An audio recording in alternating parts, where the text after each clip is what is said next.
गोहरावता, बेटा ई बुलावता, दिल से गोहरावता।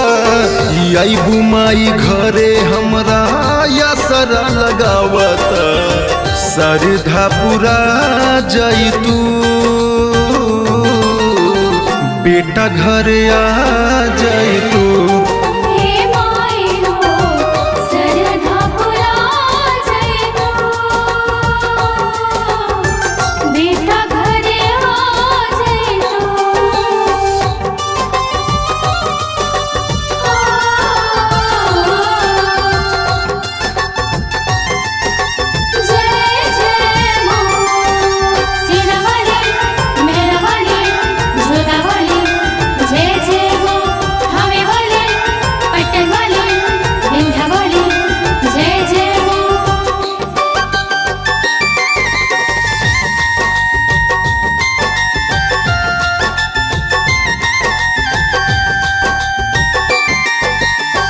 तोड़बू नयास करबू बेटा के निराश हो, 9 दिन रखले बाटे बेटा उपवास हो।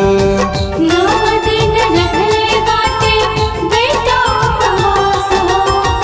तोड़बू नयास करबू बेटा के निराश हो, 9 दिन रखले बाटे बेटा उपवास हो।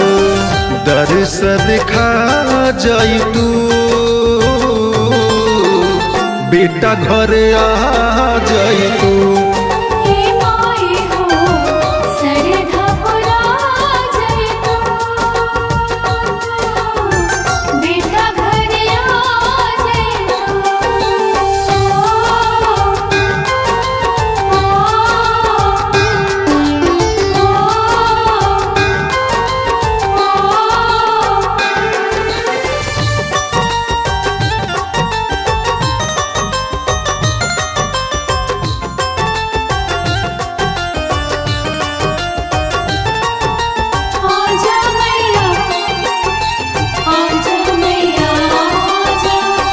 करता सुजीतवा तोह से गुहार हो, एक बारी सुन ले तू बेटा के पुकार हो।